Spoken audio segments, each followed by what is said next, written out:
Ons sonde en ons ongeregtigheid. Hulle het hom verneder. Hulle het niks van hom gedink. Niks, absoluut niks. Hulle het hom geslaan. Hulle het geskreeu. Hulle het valse getuienis. Halleluja.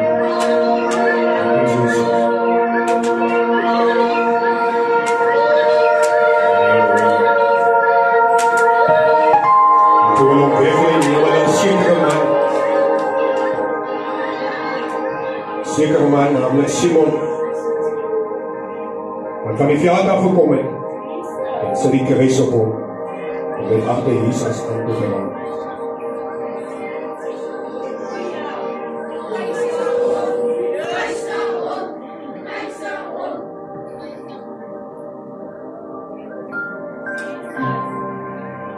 En Jesus sê,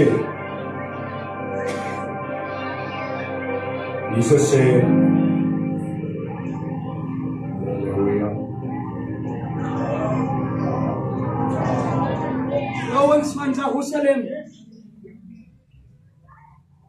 moenie huil oor my nie, maar huil oor julle self en julle kinders, want hulle sal sê, gelukkig is die onvrugbare vrou, gelukkig is sy wat nog nie 'n kind gebaar het nie, gelukkig is sy wat nog nie 'n kind gevoed het nie. Hulle sal sê vir die berge, val op ons. Hulle sal sê vir die hemels, bedek ons. As hulle dit doen, het die groete. Wat gaat hulle doen met die droog? My jong was sy mami.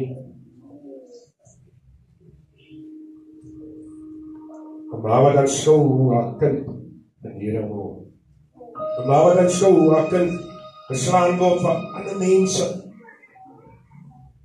Vir ander mense.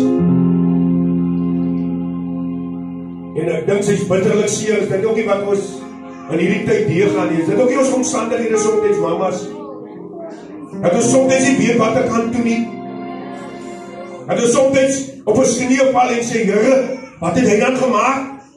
Hoekom laat nie toe dat dit gebeur met my dogter of met my seun? Dit is wat soms gebeur. En toe hulle op die plek kom wat hoofstede genoem word, het hulle ook daar gekruisig. En die kwaaddoeners, een aan die regter en een aan die linkerkant. En Jesus sê, Vader, vergewe hulle weet nie wat hulle doen nie. Hulle het sy klere verdeel en die lood daaroor gebeur. En die volk het dit staan en aanskou. En die owerstes het saam met hulle ook gestimp en gesê, ander het hy verlos. Laat hy homself verlos, as hy die Christus, die uitverkorene van God is. En die soldate het hom ook bespot en gekom met asyn. En gesê, as hy die koning van die Jode is, verlos hy sy aan. En daar was ook 'n opskrif bokant om geskrywe in Griekse en in Romeinse en Hebreëse letters. Hy is die koning van die Jode. En een van die kwaaddoeners wat opgehang is, het hom gesmaak en gesê, as hy die Christus is, verlos hy sy aan. Maar die ander een antwoord en bestraf hom en sê, hierdie man is waarlik onskuldig. Vader, as u vandag in die paradys gaan, dink asseblief aan my. Hy sê vir Jesus, dink aan my Here wanneer jy in die koninkryk kom. En Jesus antwoord hom, Versekerlik sê ek jou vandag, sal ek saam met my in die paradys wees.